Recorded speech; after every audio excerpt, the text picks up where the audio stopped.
welcome back to the channel. If you enjoy the video, don't forget to like, subscribe, and roll your notifications to all so you don't miss any of the demonic content. Over the next 3 videos, we're going to cover a hot button idea: conspiratorial demonology.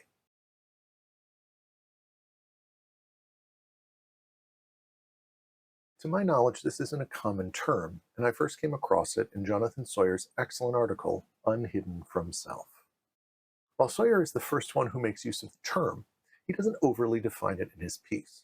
Now, this isn't a criticism, it's very clear what he means within the context of the article. However, I think the term is useful to define outside of the article, both because there are more types of demonology than conspiratorial ones, and because the conspiratorial kind is so common in the US at the present moment. First, let's talk about what we mean by a conspiracy. The term conspiracy comes from the Latin word conspiro, which would literally mean to breathe together.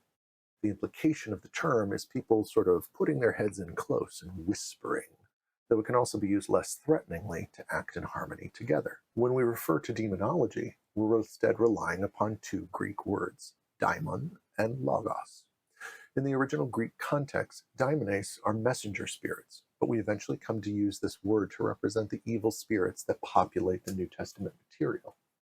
Logos means word, but can be used more abstractly to refer to the study of something.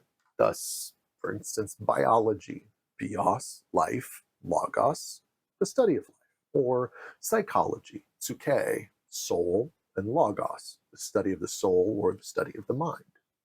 Put them together, and we get the study of demons, or any systematic way to think about demons and their status as entities. Now, I'm still in the process of refining how I would define a conspiratorial demonology. As a result, if you have any comments on this one or any of the other videos, I'd love to hear them in the comments section below. Let's start with environmental ideas. That is, we don't find conspiratorial demonologies just in the contemporary United States, nor do we find them consistently throughout a particular geographic or historical band. For example, in England, we see influential conspiratorial demonologies periodically pop up, but they're not consistent or common elements of English history. So what makes these demonologies crop up and sometimes become overwhelmingly popular? Well, I would argue that a substantial factor in the rise of such demonologies, though not the only one, is the disruption of power dynamics. So think of every society as a balance between different forms of power and authority, or the capacity to force the world around us, either knowingly or unknowingly, into different forms. This power and authority can take a variety of different shapes. The billionaire exerts power and authority in a different way than, say, a member of Congress, than a charismatic megachurch pastor, than a beloved professional sports star, than the CEO of a massive nonprofit organization. Nevertheless, each of these individuals has the capacity to shape specific areas of the world around them via specific means, like money, persuasion, legal authority, etc. Likewise, people can band together to pool their power and authority to create a greater impact. Political parties, special interest groups, and community action organizations are all examples of this process. I would likewise argue that both on an individual and on a corporate or group level, we have images of how we think the world should be. Every pithy phrase, from "Make America Great Again" to "Believe Science" to "You Only Live Once," express ideas about how the world directly around us is supposed to look and how we're supposed to behave within it. And if it looks like that, well, then there's no problem. In fact, we could make a simplistic box diagram out of this idea. On the horizontal axis, we place world matches our expectation and world doesn't match our expectation. On the vertical axis, we could instead place has the power of change and lacks the power of change. We might note that 3 of these situations for a given community likely have fairly benign results. That is, if a community's worldview matches their expectations, and they either have or lack any kind of immediate power of change, well, it doesn't really matter. They're sitting pretty in the world that they want to see. If the community instead has a world that doesn't match their expectation, but they have the power to change, well, then they'll go about exerting their power and authority through normal channels to make the changes that they want. Where things get dicey is when people don't have the power to make changes in an unexpected or unanticipated world. There are a lot of responses that could occur here. Some communities might turtle up, drawing inward to create the world they want in miniature. Some communities will gradually shift their view of reality to something more accommodating to the current worldview. And some communities will attempt to isolate other avenues of power and authority and develop into something entirely new. Out of all the various options that we might see taken by such communities, only one of them is to engage in the creation of a conspiratorial demonology. What we'll see is that conspiratorial demonologies grant power and authority to the individuals who wield them by undercutting the normal channels that would grant such power and authority. In doing so, they set the world right without having to exert substantial effort on the part of the community itself, at least at first. Important thing to note here, this doesn't mean that the community that creates a conspiratorial demonology is aware of their role in its creation. And I in no way mean to imply that this creation is necessarily even conscious. Rather, the creation often occurs as an outgrowth of the community's efforts to understand why their worldview doesn't seem to align with the way the world appears to be. Let's take an example of this process that isn't immediately based upon demons, but maybe has an easier line of understanding: the idea of fake news. So from 2004 to 2015, searches for the term and topic remain relatively steady, according to Google Trends. However, as then candidate Trump began to enter more and more of the news, the term began to rise in popularity, with the topic following slightly behind the search term. What's happening? Well, a lot of things, and there are a ton of varied and interesting conclusions that we could come to. But what's one thing we might be able to conclude generally?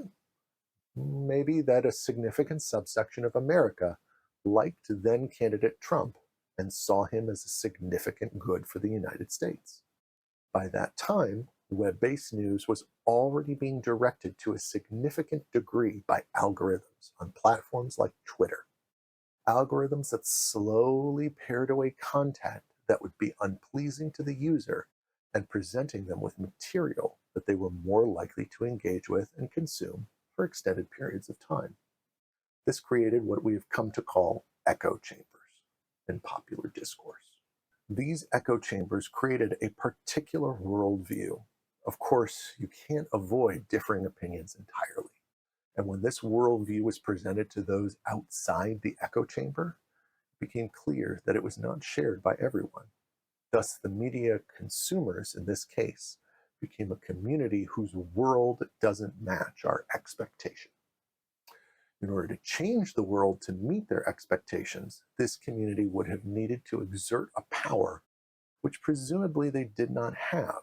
For example, refuting partisan reporting or independently verifying facts, as given in a news report, would require an understanding of evidentiary rules. Considering there was a wide educational gap among white voters in the 2016 electorate, and college would often be the place to learn such rules, it may be that these voters did not have access to the kind of power and authority that they required to change the world to meet their expectations. Instead, this community adopted a different strategy. When this community was presented with negative news about candidate Trump, which in some cases, to be fair, was biased, they rejected it not just as a partisan interpretation of facts, but rather as lies that were constructed whole cloth, a conspiratorial idea that the mainstream media was trying to slander then President Trump was born. As a result, alternative news sources experienced a sudden surge, and this changed the informational landscape of the United States. Put another way, this community generated a conspiracy so that the world actually did meet their expectations. The example, then candidate and eventually President Trump was virtuous, thoughtful, and in many cases, sent from God to lead the nation. This also undercut the normal channels of authority. That is, the mainstream media took a significant hit to its authority and caused a shift in the United States. Eventually, this gains a demonic element when some evangelical Christians begin to associate fake news with the work of the demon Leviathan.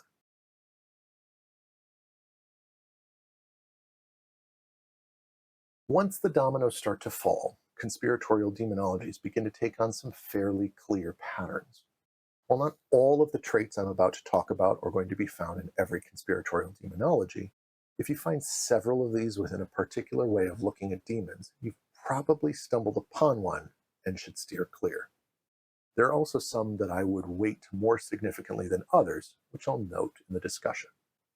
Our first trait is that the demonology seeks to other groups of people. Now, this is a relatively common trait of demonologies in general, and its presence should not necessarily be taken as a sign of conspiratorial demonology. In fact, if you don't see this trait, I would argue you're likely not dealing with a conspiratorial demonology. Nevertheless, be careful. Othering can hide itself in very clever ways that can be difficult to see or explain in ways that might seem reasonable at first glance. For more information on othering, see the video above. Our second trait is that the demonology expresses itself as a series of inversions. Black, white, up, down, left, right. These are all inverses of one another, opposite ends of a particular spectrum. What a conspiratorial demonology will tend to do is build the groups that it is othering, or the demons it is identifying, as inversions of the group that holds the conspiratorial demonology. Most often, this will be an absolute inversion rather than giving partial ground. So watch out for people saying things like, you're only a Christian if you believe or do X, Y, and Z. Otherwise, you're giving into demons. The classic example of this type of inversion in conspiratorial demonology is the depiction of witches in the European witch trials. When we look at a document like, say, the Malleus Maleficarum, the hammer of or hammer against witches, we can see that the witch is an inversion of the idea of the good woman. Whereas good women in the Middle Ages controlled their sexuality, witches needed to copulate with demons because of their unbridled lust. Whereas good women gave birth to healthy babies, witches killed babies, sometimes used their corpses in weird rituals. Whereas good women aroused men, witches removed arousal so completely that they stole men's penises. No, seriously, it's right here. Check it out. The third trait of conspiratorial demonologies is that demons are depicted as responsible for a majority of issues rather than a minority. This is an extension of the inversion trope discussed above, and it often takes the forms of many things, if not everything, that the community rejects being labeled as a possible source of demonic activity. This is shady enough that you'll often get conspiratorial demonologists saying things like, I don't see demons everywhere, but. The fourth trait is that the demonology argues that what seem like innocuous or non-threatening things are actually ways in which demons can use stealth to get into your life. This might also take the form of explaining that demons are responsible in situations which would be more easily explainable in another way. For example, if you start to get into people arguing that your household objects, artistic works, movies, or even music could harbor demons, then you're likely entering the territory of conspiratorial demonology. Likewise, if the explanation for a surprising number of life's issues is that you're demonically infested, you should probably be on your guard. The fifth trait is when a demonology gives rise to experts, but particularly when those experts require no special training. Often, the longer that a conspiratorial demonology continues, the less and less education people require to become experts. Instead, their expertise is expressed either through the idea of experience, so something like, I was a warlock for a satanic cult, and then I converted to Christianity, which is how you know that I know about demons. Maybe it's a supposed office. So the example that comes to mind here is Matthew Hopkins, tooling around 17th century England, claiming that Parliament had given him the title of Witchfinder General. or some unverifiable characteristic. So maybe something like, I've honed the gift of discernment over the course of several years, which has allowed me to see demons in the flesh.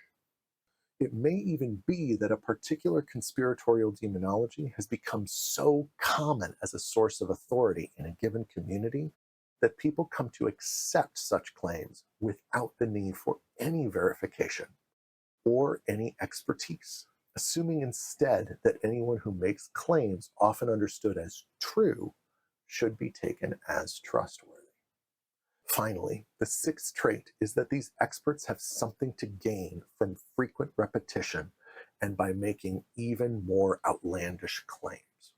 Of course, most commonly in today's day and age, this could be money, but it might also be other kinds of power and authority as well. So, for example, maybe the capacity to tell people how to vote, how to live, what to think, things like that. The more and more that these claims are repeated, the more and more the power of these experts grows. I've been following some individuals with conspiratorial demonologies on YouTube. One such pastor posts about 1 to 2 videos on demons every week and racks up somewhere between 48,000 and 711,000 views each video, with an average about 201,000 views. So let's say he posts just 1 video a week and gets 200,000 views for each of these videos. Now, the YouTube pay rates can be a bit sketchy, but let's say that a low-end figure of poorly monetized content might give you something like 0.2 cents per view or 1.2 cents per view for well-monetized content. The actual figure would probably fall somewhere between these two. Thus, the individual in question is likely making between $21,000 and $125,000 a year on videos that require relatively little research to actualize. Which reminds me, please like and subscribe. Just kidding. But let's just say that this isn't an unprofitable area to go into. As for the outlandish claims, I'm reminded of John Todd, a Christian speaker in the 1970s, who claimed to have been born into a family of witches and to have been involved in an extensive occult conspiracy before he converted to Christianity. Todd's claims were so weird, it's a wonder anyone believed him.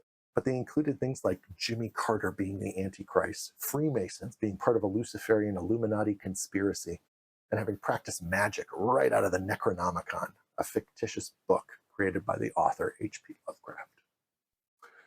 As is often said, all models are wrong, but some are useful.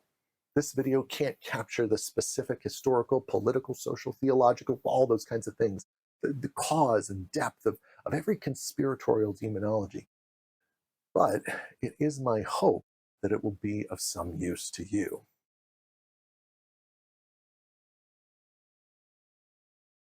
So let's get down to brass tacks. Why is a conspiratorial demonology a bad thing to have? Well, let's take an example of a movement that's been in the news lately, and one that has also been covered on this channel, the New Apostolic Reformation. When we consider the movement broadly, it becomes quickly apparent that demons function as a kind of core element of the theology of this group. From the Seven Mountains mandate that teaches demons inhabit major areas of power and influence, to spiritual mapping, which seeks to root out the geographical strongholds of demon, to the notion of generational curses that create susceptibility to demonic influence among different groups. The movement is rife with ideas about demons and the demonic. It also becomes clear that these ideas about the demonic are conspiratorial in nature according to the traits I've provided you here. The demonology, for instance, seeks to other groups of people. The group has famously othered groups, for example, the LGBTQ plus community or the Democratic Party, as well as specific individuals like Kamala Harris and the Clintons. The demonology expresses itself as a series of inversions as well. Oftentimes, NAR authors express what they consider to be demonic and follow or precede it with the notion that good Christians are the exact opposite. For instance, God wants his chosen people to be prosperous, so poverty becomes a literal demonic spirit. Good Christians are therefore good capitalists, which means that communism is a herald of the end times brought about by demons. God wants national boundaries, which means Christian nationalism is a good thing, as contrasted by globalism or a one world government, which is the beast of the apocalypse. The demonology also argues that demons are responsible for issues in a majority of situations rather than a minority. As we've already discussed to some extent, NAR prophets tend to teach that demons swarm in your neighborhoods, are influencing school curriculum, impact politics, exercise malignant influence over geographical areas, tons of different things. It's not so much a question of what demons are involved in, so much as what they aren't involved in with the NAR. The demonology also consistently argues for the innocuous or non-threatening being the result of demonic manipulation. So there's a ton of examples that we could go through here, but one of my favorite is this discussion between Lance Wallnau, Mario Murillo, and Cod Cucinato. So I'm of the opinion that the independents, that's the 20% out there, that are the base on both sides is locked in. No Democrat got persuaded by Trump. No Republican or conservative got persuaded by Kamala. But what was accomplished was she can look presidential. And we'll go to this later. That's the seduction of what I would say is witchcraft. That's the manipulation of imagery that creates an impression contrary to the truth, but it seduces you into seeing it. So that spirit, that occult spirit, I believe is operating on her and through her, similar to with Obama, that there's a kind of an angel of light, charisma. You can see it at the DNC. And so when you're up against that, the good news is if we're going to go full tilt Pentecostal, Jezebel may be the spirit you're up against, but... So what's going on here? Well, all three of them presumably watched the presidential debate. All three saw that Harris was the clear winner of the debate, and then all three felt the need to explain this, not by saying something like, oh, I don't know, she's better at policy, but he's clearly got better ideas. Or, well, she's a lawyer who spent years speaking in structured formats, and Trump doesn't have such experience, so obviously he lost in a structured debate. Instead, they say that Harris uses witchcraft given to her by the Jezebel spirit to manipulate the crowd, and that's the reason for her victory. The field also gives rise to experts, those who require no particular special training. So I'm going to call a spade here. The movement that we now identify as the New Apostolic Reformation, it's had some pretty significant thinkers, some of whom were very well educated. For example, C. Peter Wagner had a BA from Rutgers, a Master of Divinity and a Master of Arts from Fuller, a Master of Theology from Princeton, and a PhD from the University of Southern California. He then taught at Fuller Seminary as a professor. So while I profoundly disagree with the end result of his special training and expertise, it would be perverse of me to argue that he did not have that special training or expertise. Conversely, more and more of the movement now seems to list their credentials in terms of their prophetic chops or their ministries, a kind of special training that is both difficult to replicate and to assess in terms of its validity. So they qualify. What's the end result? Why is this a bad thing? Well, you combine this conspiratorial demonology with other traits of the New Apostolic Reformation, for instance, their non-denominational nature, which leads to little, if any, oversight, or the charismatic nature of the group's leadership, and you get a movement that can pivot on a dime to identify something as demonic without fear of any censure.